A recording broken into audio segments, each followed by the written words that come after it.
സൗജന്യ recharge offer സന്ദേശങ്ങൾ വഴിയുള്ള തട്ടിപ്പുകളിൽ ക്ലിക്ക് ചെയ്ത് കുടുങ്ങരുതെന്ന മുന്നറിയിപ്പുമായി കേരള പോലീസ്. കേരള മുഖ്യമന്ത്രിയുടെ പുതുവത്സര സമ്മാനം എന്ന പേരിലാണ് ഇപ്പോൾ പ്രചരിക്കുന്ന വ്യാജ സന്ദേശം.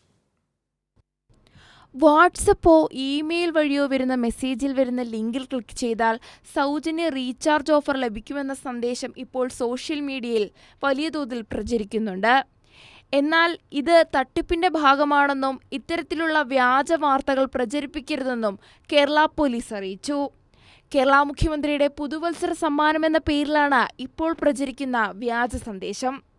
ഭരണകർത്താക്കളോ രാഷ്ട്രീയ സാംസ്കാരിക നായകരോ മൊബൈൽ സേവന ദാതാക്കളോ ഇത്തരത്തിലുള്ള ഒരു ഓഫറും മെസ്സേജ് ക്ലിക്ക് ചെയ്യുന്നത് വഴി ജനങ്ങൾക്ക് നൽകുന്നില്ല.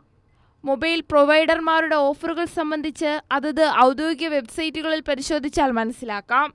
പൊതുജനങ്ങൾ ഇത്തരം ഫ്രീ ഓഫർ സന്ദേശങ്ങൾ കണ്ട് ലിങ്കിൽ ക്ലിക്ക് ചെയ്ത് തട്ടിപ്പിനിരയാകരുതെന്നും പോലീസിന്റെ മുന്നറിയിപ്പുണ്ട്. ഇത്തരം വ്യാജ വാർത്തകളും ലിങ്കുകളും ഷെയർ ചെയ്യാതിരിക്കാനും ജാഗ്രത പുലർത്തണമെന്നും കേരള പോലീസ് വ്യക്തമാക്കുന്നു. ഇത്തരത്തിൽ വ്യാജ വാർത്തകളും ലിങ്കുകളും നിർമ്മിക്കുന്നതും പ്രചരിപ്പിക്കുന്നതും കുറ്റകരമാണെന്നും പോലീസ് അറിയിച്ചു.